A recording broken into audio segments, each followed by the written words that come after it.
ശ്രീനാരായണ പരമഗുരവേ നമഃ.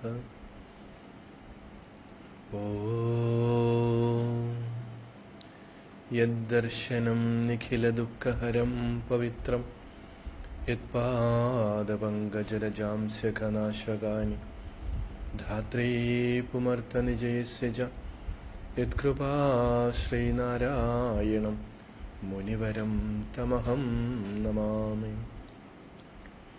എല്ലാവർക്കും നമസ്കാരം.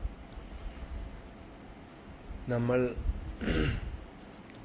കഴിഞ്ഞ ദിവസം സൂചിപ്പിച്ചിരുന്നു, ശിവഗിരി തീർത്ഥാടനത്തിൻ്റെ കളക്ടറുടെ മീറ്റിങ്ങിന് ശേഷം വിവരം പറയാമെന്നുള്ളത്. അപ്പോൾ ഇന്നലെ മീറ്റിംഗ് ഉണ്ടായിരുന്നു. അപ്പം അതിനകത്ത് ഗവൺമെൻറ്റിൻ്റെ രീതിയിൽ പത്രത്തിലെ ന്യൂസുകൾ ഇന്ന് വന്നിട്ടുണ്ട്. എന്നാലും അതിൻ്റെ ഒരു ചെറിയ വിവരണം എന്ന് പറയാം. അപ്പോൾ ഡിസംബർ 25 തുടങ്ങിയാണ് നമ്മൾ നമ്മുടെ ശിവഗിരി TV-യിലൂടെ ഓരോ വിഷയങ്ങളെ അധികരിച്ചുകൊണ്ടുള്ള പ്രഭാഷണങ്ങൾ സംപ്രേഷണം ചെയ്യുന്നത്. അതിനകത്ത് ആളുകൾ ശിവഗിരി തീർത്ഥാടനത്തിൻ്റെ ആ ഒരു പ്രധാന മഹാത്മ്യം എന്ന് പറഞ്ഞാൽ, നമ്മൾ അറിവിൻ്റെ തീർത്ഥാടനം എന്നറിയപ്പെടുന്ന വിഷയങ്ങളെ, പ്രധാനപ്പെട്ട വിഷയങ്ങളെ കുറിച്ചുള്ള പണ്ഡിതന്മാരുടെ പ്രഭാഷണങ്ങൾ ആണ് വലിയ നമ്മുടെ തീർത്ഥാടന പന്തലിൽ 3 ദിവസം നമ്മൾ നടത്തിക്കൊണ്ടിരുന്നത്.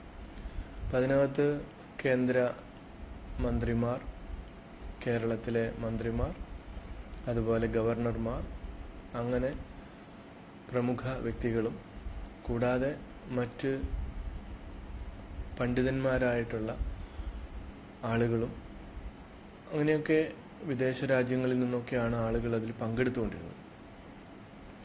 അപ്പോൾ ഈ പ്രാവശ്യം നമുക്കത് നടത്താൻ പറ്റാതെ വന്ന ബുദ്ധിമുട്ടുകളും സാഹചര്യങ്ങളും നിങ്ങൾക്കറിയാം. അതുകൊണ്ടാണ് നമ്മൾ ഓരോ വിഷയത്തെ അധികരിച്ചുകൊണ്ട് ഓരോ ദിവസങ്ങൾ, മറ്റേത് 3 ദിവസം കൊണ്ട് നമ്മളിതിനെ കവർ ചെയ്യുമായിരുന്നുവെങ്കിൽ ഈ പ്രാവശ്യം നമ്മളത് ഈ TV-യിലൂടെ ആയതുകൊണ്ട് ഓരോ ദിവസവും ഓരോ വിഷയത്തെ ആധികാരികമായിട്ട് നമുക്ക് പറയാനുള്ള സമയമുണ്ട്. അതിൻ്റെ ഇടയ്ക്ക് ചർച്ചകളുണ്ട്. അപ്പോൾ അത് ആരൊക്കെയാണ് പങ്കെടുക്കുന്നത് എന്നുള്ളത് നമ്മൾ പിന്നീട് അറിയിക്കുന്നതാണ്. ശ്രദ്ധിക്കേണ്ട ഒരു കാര്യം, ഒരു ദിവസം നമ്മൾ മാക്സിമം 1000 പേരെയാണ് നമ്മുടെ ലോക്ക്ഡൗണിൻ്റെ പ്രോട്ടോകോൾ അനുസരിച്ച് സാനിറ്റൈസർ ഉപയോഗിച്ച് മാസ്കൊക്കെ ധരിച്ച് ശുചിത്വം ആ രീതിയിൽ പൂർണ്ണമായിട്ടും പരിപാലിച്ചുകൊണ്ട് ഭഗവാന്റെ അടുത്ത് വന്ന് വഴിപാടുകൾ നടത്തി ദർശനം ചെയ്ത് നമ്മൾ തിരിച്ചു പോകേണ്ടത്. ഇപ്പോൾ രാവിലെ 6 മണി തുടങ്ങി വൈകുന്നേരം 6 മണി വരെയാണ് ഇപ്പോൾ മഠവും അതുപോലെ ഗവൺമെൻറ്റും ഒക്കെ ആളുകൾക്ക് ദർശനാനുമതി നൽകിയിട്ടുള്ളത്. അപ്പം അതുമായിട്ട് എല്ലാവരും സഹകരിക്കുക. 10 ദിവസത്തെ വ്രതം നിങ്ങൾക്ക് എടുക്കാവുന്നതാണ്. അത് വീട്ടിൽ തന്നെ ആ വ്രതം ആചരിച്ചാൽ മതി. അതിന് മുടക്കം വരുത്തണ്ട.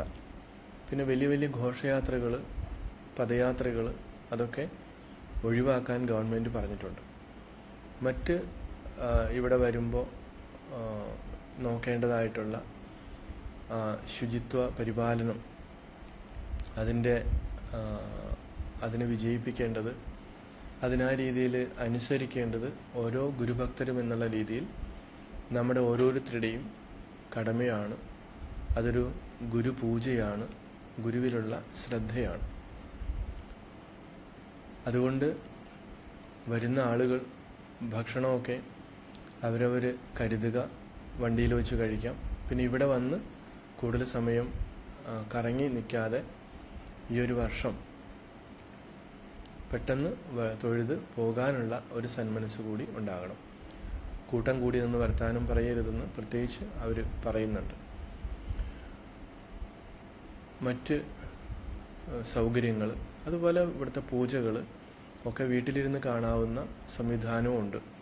ദീപാരാധന ശാരദാമഠത്തിലെയും അതുപോലെ മഹാസമാധിയിലെയും ഒക്കെ നേരിട്ട് നിങ്ങൾക്ക് എവിടെ ഇരുന്നും കാണാനുള്ള സംവിധാനമാണ് നമ്മുടെ ശിവഗിരി TV-യിലൂടെ ഉള്ളത്.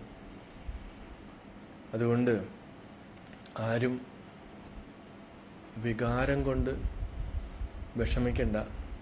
അത് വിവേകം കൊണ്ട് അതിനെ അതിജീവിക്കുക. ഈ വർഷം ശിവഗിരി വന്നില്ലല്ലോ എന്ന് ഉള്ള വികാരം, അപ്പോൾ പ്രായമുള്ളവർക്കും അതുപോലെ എത്രയോ വർഷങ്ങളായിട്ട് ഇവിടെ വരുന്നവർക്കും ഒക്കെ ചിലപ്പോൾ ബുദ്ധിമുട്ടുണ്ടാകും. അപ്പോൾ ഈ ഒരു വർഷം നമുക്ക് ഒന്ന് വിവേകപൂർവം നമുക്കിതിനെ അതിജീവിക്കാനായിട്ട് നോക്കാം. ഇതിൻ്റെ മരുന്നുകളൊക്കെ കണ്ടുപിടിച്ചു എന്ന് പറയുന്നുണ്ട്. അപ്പോൾ അത് അടുത്ത വർഷം തുടങ്ങി അത് ഗവൺമെൻറ് ഇൻട്രൊഡ്യൂസ് ചെയ്യും. തീർച്ചയായിട്ടും ഈ സാഹചര്യത്തെ സർവാത്മന അതിൻ്റെ ഗൗരവം ഉൾക്കൊണ്ടുകൊണ്ട്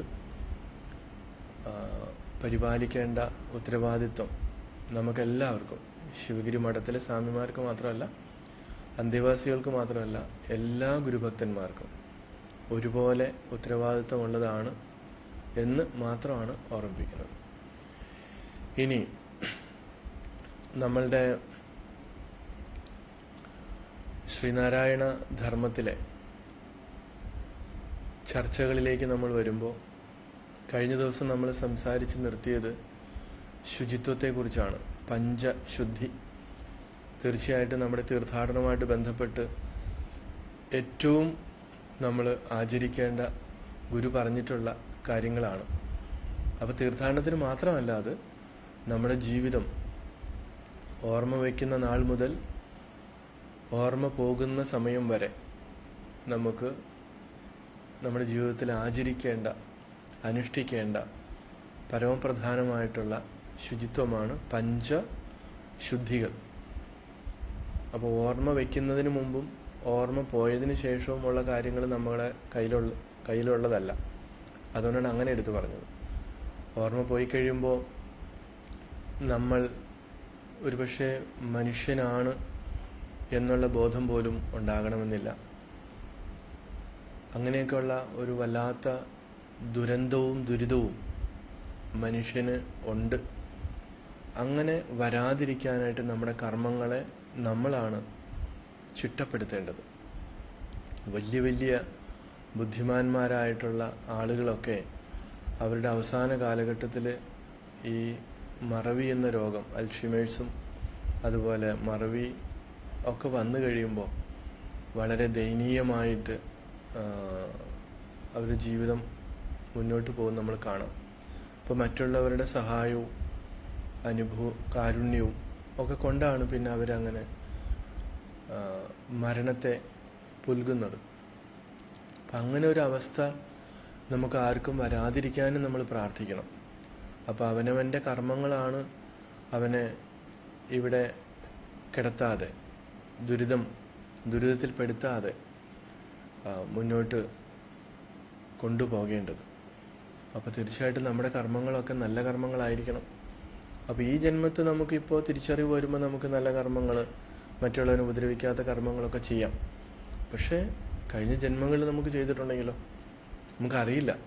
അപ്പോൾ അങ്ങനെ ഉള്ള ഒരു ഇത് നമ്മളെ ബാധിക്കാതിരിക്കാൻ വേണ്ടി നമുക്ക് ഇപ്പോഴേ ശ്രമിക്കാമെന്നുള്ളതാണ്. അപ്പോൾ മറ്റുള്ളവർക്ക് ഒരു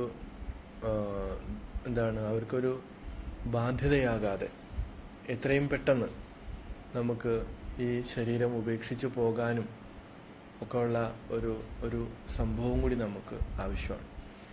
എന്തായാലും അത് നമ്മുടെ ഇപ്പോഴത്തെ നമ്മുടെ കർമ്മത്തിലിരിക്കുന്നതല്ലെങ്കിൽ പോലും അതുകൂടി മനസ്സിലുണ്ടാകണം.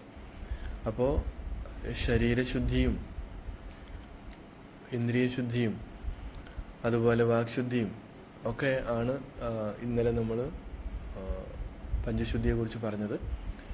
ഇനി ഓരോന്നിനെ കുറിച്ച് ഗുരു എന്താണ് പറഞ്ഞിരിക്കുന്നത്? അപ്പോൾ കർമ്മേന്ദ്രിയങ്ങളെക്കുറിച്ച് ഇന്നലെ കൂടുതൽ പറഞ്ഞില്ല എന്ന് പറഞ്ഞു. അപ്പോൾ അത് നമുക്ക് ഇതിൻ്റെ കൂടെ വരുന്നത് കൊണ്ടാണ് അത് വിശദീകരിക്കാതിരുന്നത്. ഈ ദേഹശുദ്ധിയിൽ അത് വരുന്നതാണ്.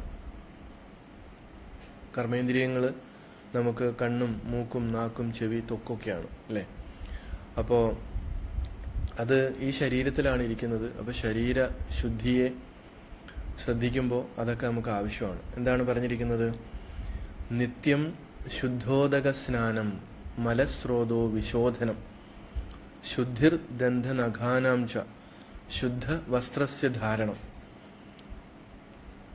ശുദ്ധസ്യ വായോർഭോജ്യസ്യ ജലസ്യാപി നിഷേവണം കരപാദാദി സംശുദ്ധിർ ദേഹശുദ്ധിരിതീര്യതേ. അപ്പൊ ദേഹശുദ്ധി ശരീരശുദ്ധി എന്ന് പറയുന്നത് എന്താണെന്നാണ് ഈ പറയുന്നത്. എന്താ? നിത്യം എന്നും ശുദ്ധോദക സ്നാനം. എന്താണ്? നല്ല ജലത്തിലുള്ള കുളി.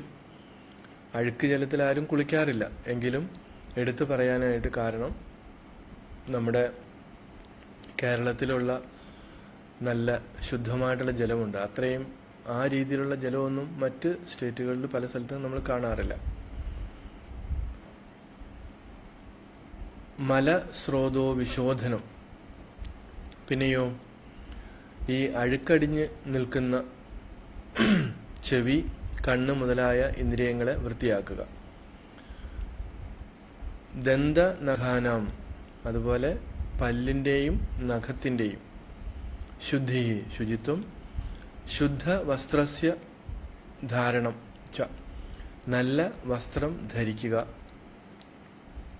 ശുദ്ധസ്യ വായോഹു, ശുദ്ധമായിട്ടുള്ള വായുവിന്റെ. ഭോജ്യസ്യ, ആഹാരത്തിന്റെ. ജലസ്യാപി, ജലത്തിന്റെ. നിഷേവണം, അതിന്റെ അനുഭവം. കര പാദാദി സംശുദ്ധി, കൈ കാല് മുതലായവയുടെ ശുദ്ധി. ഇത്രയും ചേർന്നതാണ് എന്ത്? ദേഹശുദ്ധി ഇത് ഈര്യതേ, ദേഹശുദ്ധി എന്ന് പറയുന്നത്. അപ്പോ ഇത്രയും കാര്യങ്ങൾ പറയുമ്പോൾ ശരീരത്തിന്റെ ഈ രീതിയിലുള്ള ഒരു ശുചിത്വം ഓരോരുത്തരും നിർബന്ധപൂർവം അനുഷ്ഠിക്കണം എന്ന് പറയുമ്പോൾ തീർച്ചയായിട്ടും അതിൻ്റെ ഒരു ഗൗരവം ഇപ്പം നമ്മൾ കൂടുതൽ മനസ്സിലാക്കുന്നുണ്ട്. കാരണം എന്താണ്? എന്നും നല്ല വെള്ളത്തിൽ കുളിക്കുക. മലയാളികളായിട്ടുള്ള ആളുകൾ 2 നേരവും കുളിക്കുന്നവരുണ്ട്, 1 നേരം കുളിക്കുന്നവരുണ്ട്. എന്തായാലും 1 നേരമെങ്കിലും കുളിക്കാത്ത മലയാളികൾ കുറവാണ്. പക്ഷെ കുളി എന്ന് പറയുമ്പോൾ മൊത്തമായിട്ടുള്ള കുളിയാണ്. തമിഴ്നാട്ടിൽ നമ്മൾ പോകുമ്പോൾ അവര് തല ആഴ്ചയിൽ 2 ദിവസമേ കുളിക്കാറുള്ളൂ. ചിലർ 1 ദിവസമേ കുളിക്കത്തുള്ളൂ.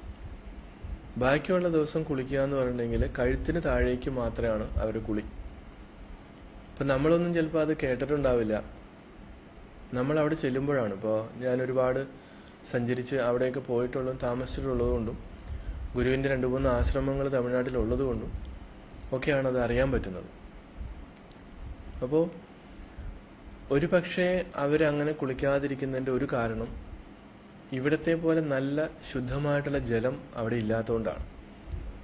നല്ല ജലമുള്ള സ്ഥലമുണ്ട്, പക്ഷെ അവിടുത്തെ ജലത്തിന് പൊതുവെ ഒരു കാഠിന്യം കൂടുതലാണ്. അങ്ങനെ കട്ടിയുള്ള ജലം കൊണ്ട് കുളിക്കുമ്പോൾ മുടിയൊക്കെ പെട്ടെന്ന് പൊഴിഞ്ഞു പോകും. അതൊരു കാരണമാണ്. അത് പേടിച്ചിട്ടാണെന്ന് തോന്നുന്നു അവര് ആഴ്ചയിൽ 1 ദിവസം അല്ലെങ്കിൽ 2 ദിവസം അവർ കുളിക്കുന്നത്. മലയാളികൾ എന്തായാലും ആ രീതിയൊക്കെ മാറ്റിയിട്ടുണ്ട്. അവർ 2 നേരം കുളിക്കും. പിന്നെ പല ആളുകളും മലയാളീസ് രാവിലെ കുളിക്കുന്നത് എല്ലാ ജോലിയും കഴിഞ്ഞിട്ട് കുളിക്കുന്നവരുണ്ട്. വൈകുന്നേരവും ഇതുപോലെ എല്ലാ ജോലിയും കഴിഞ്ഞിട്ട് കുളിക്കുന്നവരുണ്ട്. പിന്നെ ഈ ഭക്ഷണമൊക്കെ കഴിച്ചു കഴിഞ്ഞിട്ടും കുളിക്കുന്നവരുണ്ട്. അപ്പോൾ ആ ഭക്ഷണം കഴിച്ചിട്ട് കുളിക്കുന്നവരെ നമ്മൾ ഒന്നുകൂടി അവരൊന്നുകൂടി ശ്രദ്ധിക്കേണ്ട കാര്യമാണ്. അതിനകത്തുള്ള ശാസ്ത്രീയ വശം, ഭക്ഷണം കഴിക്കുമ്പോൾ കഴിച്ചു കഴിയുമ്പോൾ നമ്മുടെ ആമാശയത്തിലേക്ക് അതിനെ പാകപ്പെടുത്താൻ വേണ്ടിയിട്ട് എനർജി അങ്ങോട്ട് വിടേണ്ടി വരും. അപ്പോൾ ആ സമയത്ത് വയറ് നിറഞ്ഞിരിക്കുമ്പോൾ കുളിച്ചാലോ, കുളിക്കുന്നതിനും എനർജി ആവശ്യമുണ്ട്. ഇത് രണ്ടും കൂടി ശരിയാകത്തില്ല.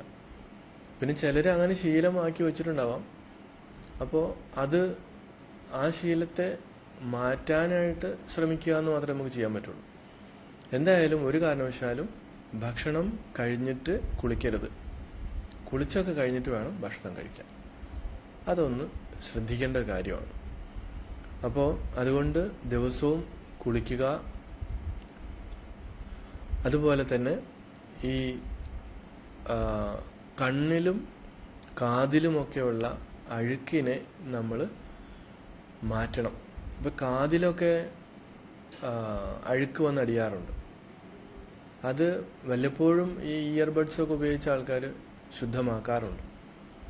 കണ്ണിലും അഴുക്കുകൾ അടിയാറുണ്ട്. അപ്പോൾ കണ്ണ് നമ്മൾ ശുദ്ധമായിട്ട് ദിവസവും കഴുകി വെള്ളത്തിൽ കണ്ണൊക്കെ ഒന്ന് മുക്കി ഒക്കെ ഇത് ചെയ്തിട്ടുണ്ടെങ്കിൽ, അപ്പോൾ ക്ലോറിൻ ഇല്ലാത്ത ജലം അതിലൊക്കെയാണ് കണ്ണ് കഴുകേണ്ടത്. പക്ഷെ ഇന്നിപ്പോൾ ക്ലോറിൻ ഇല്ലാത്ത ജലം കിട്ടുന്നത് ഉൾനാടുകളിലുണ്ടാവും, ഗ്രാമങ്ങളിൽ, പൈപ്പ് വെള്ളം ഇല്ലാത്ത സ്ഥലങ്ങളിൽ, കിണർ. പക്ഷെ ചില സ്ഥലങ്ങളിൽ ഈ വയലുകളും അതുപോലെ കുട്ടനാട് പോലെയുള്ള സ്ഥലങ്ങളിലൊക്കെ കോളിഫോം ബാക്ടീരിയ ഒരുപാടുള്ള ഇതുണ്ട്.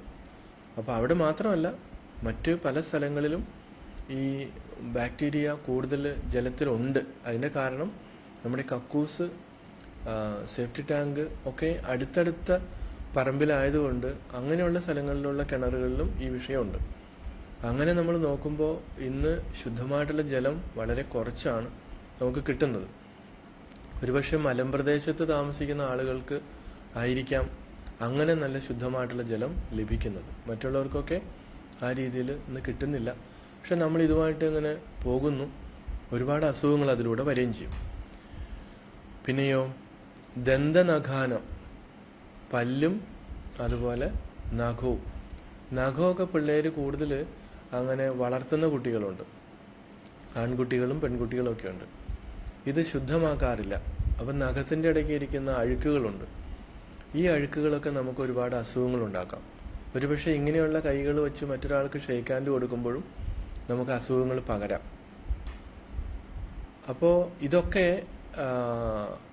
വൈറസിനും മറ്റു പല രോഗാണുക്കൾക്കും പകരാനും ഒക്കെ വേദി ഒരുക്കുന്നതാണ്. പല്ല് മനുഷ്യനാണ് തേക്കുന്നത്, പല്ല് തേക്കാത്ത മനുഷ്യരുണ്ട്. അപ്പോൾ നല്ല ദിവസവും രാവിലെ എഴുന്നേറ്റ് പല്ലൊക്കെ തേക്കുക, പല്ല് വൃത്തിയാക്കാൻ തന്നെ ഇതാണ്. അപ്പോൾ ആയുർവേദത്തിൻ്റെ പല സംഗതികളൊക്കെ നമുക്ക് ചെയ്യാം. എന്തായാലും രാവിലെയും വൈകുന്നേരം കിടക്കാൻ നേരത്ത് ബ്രഷ് ചെയ്തിട്ടൊക്കെ കിടന്നാൽ പല്ലിൻ്റെ കേടുകൾ നമുക്ക് കുറയ്ക്കാം.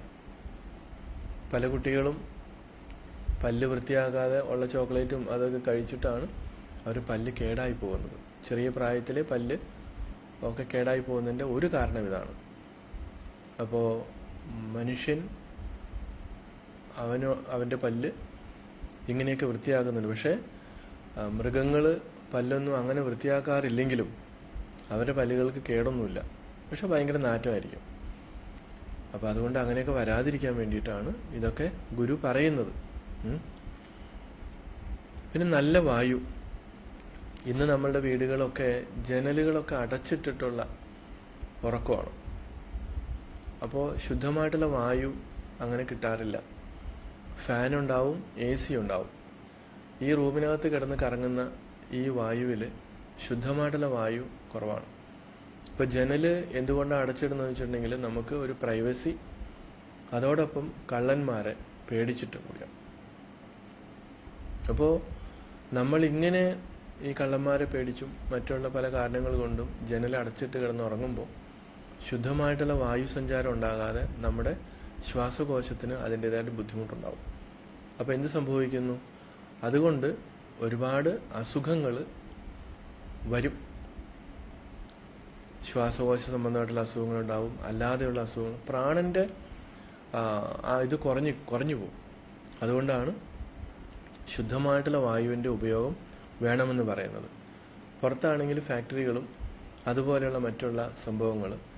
അപ്പോൾ ശുദ്ധവായുവിനെ മലിനമാക്കുന്ന രീതിയിലുള്ള പ്ലാസ്റ്റിക്, ടയർ, ഇങ്ങനെയുള്ള സാധനങ്ങൾ കത്തിക്കുക, അതുപോലെ ഫാക്ടറികളുടെ പുക, ഇതൊക്കെ പല പല രീതിയിൽ ഈ വായുവിനെ മലിനപ്പെടുത്തുന്നതാണ്. അപ്പം നമ്മൾ ഓരോരുത്തരും ഇതിനെക്കുറിച്ച് അവബോധം ഉള്ളവരായിരിക്കുമ്പോൾ പരമാവധി പ്ലാസ്റ്റിക് കത്തിക്കാതിരിക്കുക, ടയർ കത്തിക്കാതിരിക്കുക, മലിനമാകുന്ന രീതിയിലുള്ള ആ വസ്തുക്കൾ കത്തിച്ച് കുഴപ്പമുണ്ടാക്കാതിരിക്കുക എന്നുള്ളത് പ്രധാനപ്പെട്ട ഒരു വിഷയമാണ്.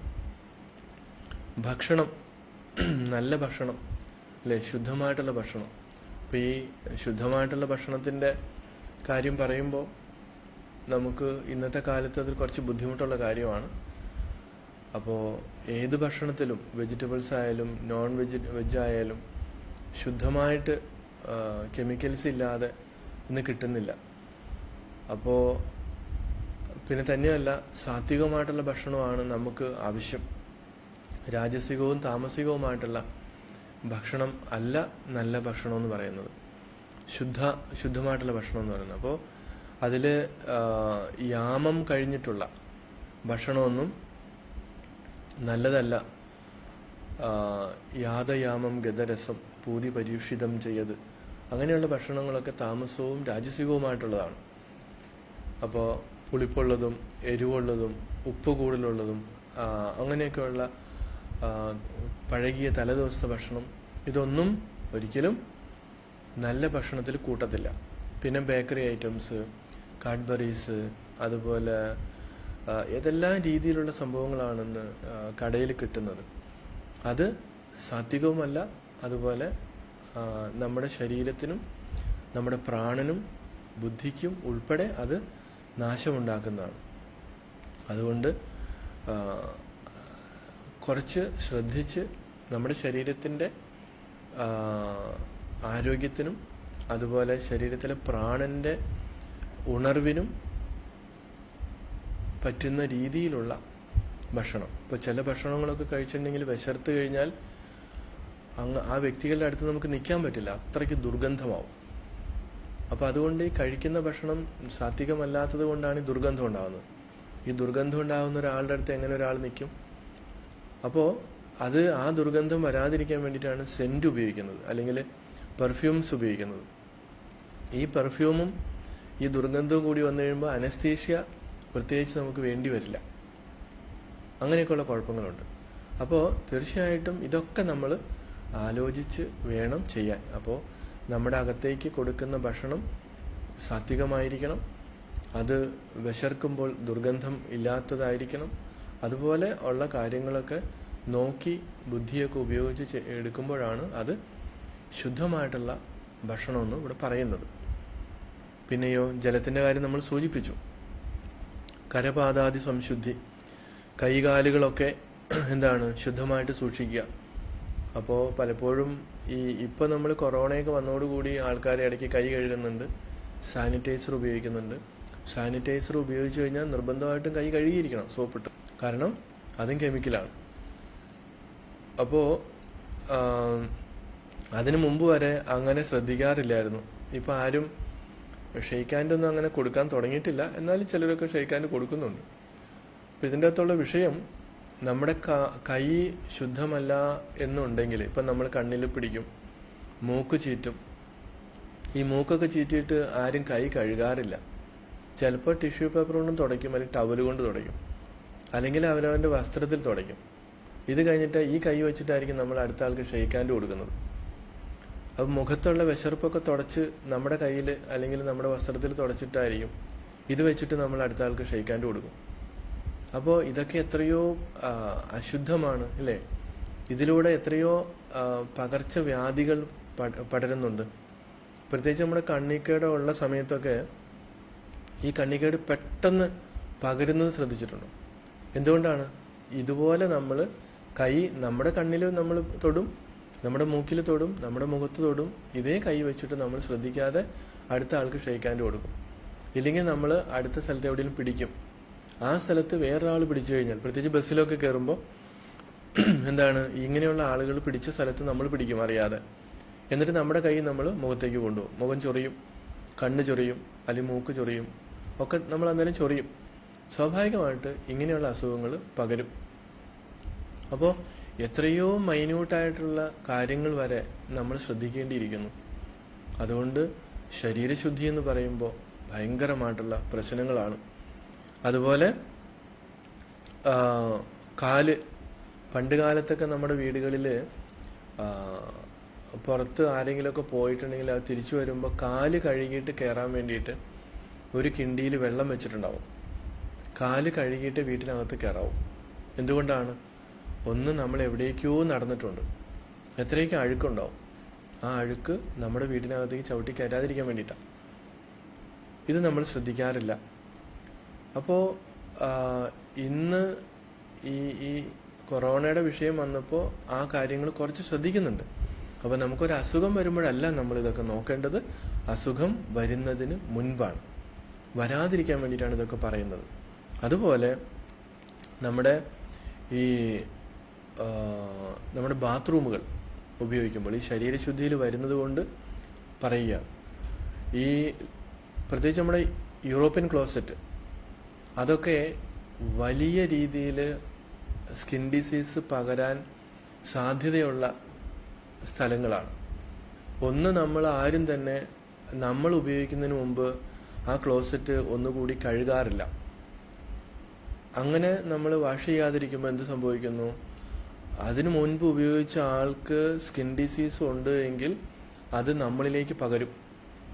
അതുകൊണ്ട് ധാരാളം പേർക്ക് ഇന്ന് സ്കിൻ ഡിസീസ് ഉണ്ട്. പക്ഷെ അവർ നാണക്കേട് കൊണ്ടും മറ്റുള്ളവരെന്ത് വിചാരിക്കുന്നത് ഇതുകൊണ്ട് അവർ പറയാറില്ല. ഡോക്ടർമാരെ കാണും, ഓയിൻമെൻ്റൊക്കെ ഉപയോഗിക്കും, അത്ര തന്നെ. പക്ഷെ ഇത് എന്തുകൊണ്ടാണ് ഇത് വരുന്നത്? നമുക്കതെങ്ങനെ തടയാം? അപ്പോൾ ശരീരശുദ്ധിയിൽ ഇതൊക്കെ ശ്രദ്ധിക്കേണ്ടതാണ്.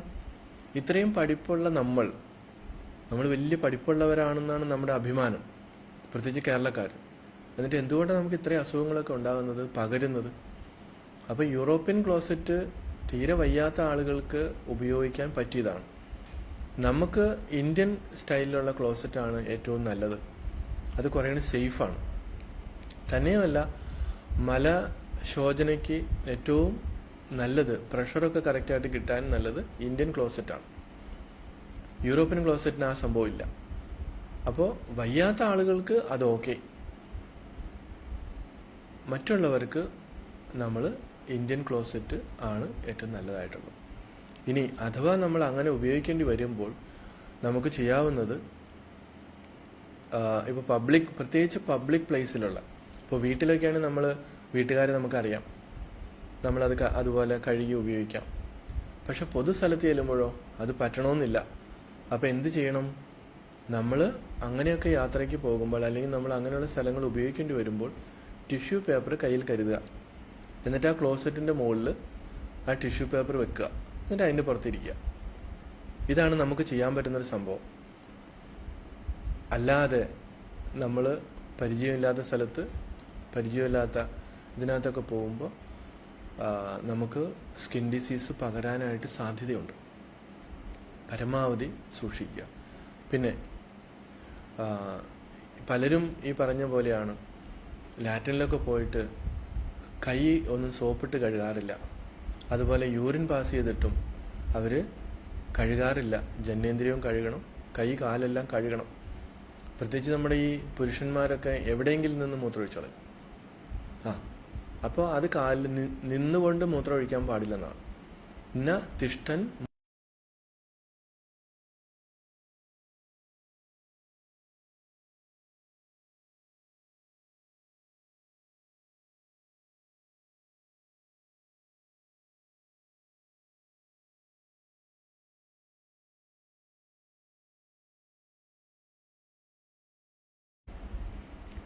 ആ ബ്ലാഡറിന് അതിനുള്ള പ്രഷർ കറക്റ്റായിട്ട് കിട്ടണം. അപ്പോൾ മഹർഷിമാർ എന്തെങ്കിലുമൊക്കെ പറയുന്നുണ്ടെങ്കിൽ അതിന് പുറകിൽ അതിന് കാരണങ്ങളുണ്ടാവും. അതുകൊണ്ട് ഈ വക കാര്യങ്ങളൊക്കെ പ്രത്യേകിച്ച് പുരുഷന്മാർ, സ്ത്രീകൾ എല്ലാവരും ശ്രദ്ധിക്കേണ്ട കാര്യമാണ്. ഇതൊക്കെ ചെറിയ കാര്യങ്ങളാണെങ്കിലും വീട്ടിൽ ആരും പറഞ്ഞു കൊടുക്കാറില്ല, സ്കൂളിൽ പറഞ്ഞു കൊടുക്കാറില്ല. പിന്നെ ഹെൽത്തിൻ്റെ ആളുകളാണ്, ഇവരൊക്കെയാണ് പറഞ്ഞത്. അപ്പം നമ്മൾ ഈ പരസ്യമായിട്ട് ഒക്കെ യൂറിൻ പാസ് ചെയ്യാതിരിക്കുക. വീട്ടിൽ സൗകര്യങ്ങളുണ്ടെങ്കിലും പലർക്കും, പ്രത്യേകിച്ച് ഗ്രാമങ്ങളിലുള്ളവർക്കൊക്കെ ആണെങ്കിൽ അവർക്ക് പുറത്തു നിന്ന് മൂത്രമൊഴിച്ചാലേ ശരിയാവുള്ളൂ. കുട്ടികളൊക്കെ അങ്ങനെ ശീലിപ്പിച്ചു കളയും. അങ്ങനെ പാടില്ല.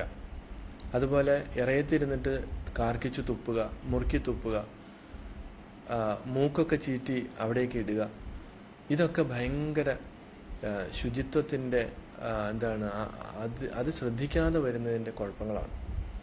ഇതൊക്കെ നമ്മൾ നമ്മുടെ ജീവിതത്തിൽ നിർബന്ധമായിട്ടും അനുഷ്ഠിക്കേണ്ട കാര്യങ്ങളാണ്. ഇപ്പം ശരീരശുദ്ധിയിൽ ഈ വക കാര്യങ്ങളൊക്കെ ആണ് ഗുരു ഈ പറഞ്ഞിരിക്കുന്ന കരപാദാദി സംശുദ്ധി എന്നും ശുദ്ധ വസ്ത്രസ്യ ധാരണം എന്നൊക്കെ പറയുന്നത്. ശുദ്ധമായിട്ടുള്ള വസ്ത്രം ധരിക്കാൻ പറയുന്നത് എന്തുകൊണ്ടാണ്? ദിവസവും കഴുകി വൃത്തിയായിട്ട് ഉപയോഗിക്കണം. പലരും മടി പിടിച്ച് കഴുകാറില്ല. അപ്പം അങ്ങനെയല്ല, നമ്മൾ ദിവസവും രാവിലെ ശുദ്ധമായിട്ട് കുളി കഴിഞ്ഞ് വന്നാൽ കഴുകി വസ്ത്രം വേണം ഉപയോഗിക്കാനായിട്ട്. അല്ലാതെ ഇന്നത്തെ ഈ പിള്ളേരൊക്കെ ആണെങ്കിൽ ഇപ്പോഴത്തെ ഫാഷൻ ഇതിനകത്ത് ജീൻസൊക്കെ എന്നാ കഴുകണമെന്ന് ഒരു പിടിയില്ല. അത് ഡ്രൈ വാഷ് എന്നാണ് പറയുന്നത്. എന്നിട്ട് ഇതൊക്കെ മറ്റുള്ളവർ മാറി ഒക്കെ ഇടുകയും ചെയ്യും. ഈ വസ്ത്രം മാറിയിടുന്നതും ഭയങ്കര പ്രശ്നം ഉണ്ടാക്കും. അത് ആണുങ്ങളായാലും ശരി പെണ്ണുങ്ങളായാലും ശരി. സ്കിൻ ഡിസീസ് പകരുന്നതിൻ്റെ ഒരു പ്രധാന കാരണം അതാണ്. നമ്മൾ ഉപയോഗിക്കുന്ന ടവല്, നമ്മൾ ഉപയോഗിക്കുന്ന ചീപ്പ്, ഇതൊക്കെ നമ്മൾ മാറി ഉപയോഗിക്കുമ്പോൾ ഇതൊക്കെ ശരീരശുദ്ധിയിൽ വരുന്ന വിഷയങ്ങളാണ്. അപ്പോൾ ഇതിൽ നിന്ന് ശരീരശുദ്ധി ശരിയായ രീതിയിൽ ശ്രദ്ധിക്കാതെ വന്നതുകൊണ്ടാണ് നമുക്ക് ഇന്നീ കാണുന്ന രീതിയിലുള്ള സ്കിൻ ഡിസീസും അതുപോലെയുള്ള അസുഖങ്ങളൊക്കെ നമുക്കുണ്ടാകാൻ കാരണം. തീർച്ചയായിട്ടും അത് നമ്മൾ എന്ത് ചെയ്യണം? അങ്ങനെ വരാതിരിക്കാനായിട്ട് ശ്രദ്ധിക്കുക എന്നുള്ളതാണ്. അപ്പം അങ്ങനെ ശ്രീനാരായണ ഗുരുദേവൻ സന്യാസിയായിട്ടും ജീവൻ മുക്തനായിട്ടും ഇതിനകത്തൊന്നും ശ്രദ്ധിക്കേണ്ട ആവശ്യമില്ല എന്ന് അറിഞ്ഞിട്ട് കൂടി എന്തുകൊണ്ടാണ് ഈ ഏറ്റവും ചെറിയ കാര്യങ്ങളെ പോലും നമ്മളെ ശ്രദ്ധിക്കാനായിട്ട് പ്രേരിപ്പിക്കുന്നത്? കാരണം നമ്മളത് ചെയ്യുന്നില്ല. നമ്മൾ ഈ പറയുന്ന ശുചിത്വമൊന്നും നമ്മുടെ ജീവിതത്തിൽ പ്രാവർത്തികമാക്കുന്നില്ല. അതുകൊണ്ടാണ്. അപ്പോൾ അടുക്കളയിൽ നമ്മൾ പാചകം ചെയ്യുമ്പോൾ ഉപ്പ് നോക്കാൻ വേണ്ടി കയ്യിൽ ഉപ്പ് നോക്കി കറിയെടുത്ത് ഉപ്പ് നോക്കും. പക്ഷേ നമ്മൾ എന്ത് ചെയ്യില്ല? കൈ കഴുകാറില്ല. ഈ കരപാദാദി സംശുദ്ധിയൊക്കെ വരുമ്പോൾ ഇതെല്ലാം വരും. ഇപ്പം എല്ലാം എനിക്ക് പറയാനായിട്ട് ഓർമ്മയും കിട്ടത്തില്ല, തന്നെയല്ല നമ്മൾ സമയവും പോരാ. അപ്പോൾ ഉപ്പ് നോക്കിക്കഴിഞ്ഞാൽ തീർച്ചയായിട്ടും ആ കൈ കഴുകണം. അതല്ലാതെ ആ കൈ നമ്മൾ നമ്മുടെ തുണിയിൽ തുടച്ചിട്ട് എടുക്കാൻ പാടില്ല, അത് അഴുക്കാണ്. അങ്ങനെ നമ്മുടെ തോളത്ത് കിടക്കുന്ന തോർത്തെടുത്ത് മുഖം തുടയ്ക്കും, അതേ തോർത്ത് കൊണ്ട് നമ്മൾ പ്ലേറ്റ് തുടയ്ക്കും. അതുപോലെ സാരിത്തലപ്പ് കൊണ്ട് മുഖം തുടയ്ക്കും, പ്ലേറ്റും തുടയ്ക്കും. എന്നിട്ട് അതേ പ്ലേറ്റിലാണ് മറ്റുള്ളവർക്ക് ഇത് കൊടുക്കുന്നത്. അപ്പം ഇങ്ങനെയൊക്കെ ഒരുപാട് ശ്രദ്ധ വേണ്ടുന്ന സ്ഥലങ്ങളുണ്ട്. അപ്പം അതൊക്കെ കൃത്യമായിട്ട് നമ്മൾ ശ്രദ്ധിച്ച് ശരീരശുദ്ധിയിൽ കർമ്മേന്ദ്രിയങ്ങൾ ഇതെല്ലാം നമ്മൾ കൃത്യമായിട്ട് ശുചിത്വത്തോടു കൂടി സൂക്ഷിക്കുക. അപ്പം മാതാപിതാക്കൾക്കാണ് ഇതിനെക്കുറിച്ച് വ്യക്തമായിട്ടുള്ളൊരു അവബോധം ഉണ്ടാവേണ്ടത്. അവർക്കിതുണ്ടെങ്കിൽ അവർ ജീവിതത്തിൽ പ്രാവർത്തികമാക്കണം. ഇത് പ്രാവർത്തികമാക്കിയാൽ മാത്രമേ മക്കളിലേക്ക് അത് പകർന്നു കൊടുക്കാൻ പറ്റുള്ളൂ. അങ്ങനെയുള്ളൊരു സമൂഹം വളർന്നു വരുമ്പോൾ തീർച്ചയായിട്ടും ഒരു സമൂഹമായിട്ട്, നല്ല രാജ്യമായിട്ട് നമുക്ക് മാറാൻ പറ്റും. മറ്റുള്ളവർക്ക് മാതൃകയായിട്ടിരിക്കാൻ പറ്റും. അപ്പം നമ്മൾ ഓരോരുത്തരും ഇതിനെക്കുറിച്ച് അവബോധം ഉണ്ടാകുക. നിയമങ്ങൾ ഉണ്ടാക്കുക എന്നുള്ളതല്ല, നിയമം ഒരു പരിധിവരെ ആൾക്കാർ അനുസരിക്കുകയുള്ളൂ. പക്ഷെ ഇതിൻ്റെ പ്രാധാന്യം മനസ്സിലാക്കിക്കൊണ്ട് ഇത് നമ്മുടെ കടമയാണ്, നമ്മുടെ ജീവിതത്തിൽ ഇത് ചെയ്യേണ്ടതാണ്, നമ്മൾ ആചരിക്കേണ്ടതാണ്, മറ്റുള്ളവർക്ക് കൂടി മാതൃകയായിരിക്കേണ്ടതാണ് എന്നുള്ള ഒരു അവബോധം നമ്മളിൽ വളർന്നു വന്നാൽ മാത്രമേ ഇത് പ്രാവർത്തികമാകുകയുള്ളൂ. അതിന് എല്ലാവർക്കും സാധിക്കട്ടെ എന്നുള്ള പ്രാർത്ഥനയോട് കൂടി, ഗുരുവിൻ്റെ അനുഗ്രഹം കിട്ടട്ടെ എന്നുള്ള പ്രാർത്ഥനയോടുകൂടി ഇന്നത്തെ ക്ലാസ് നമുക്കിവിടെ നിർത്താം.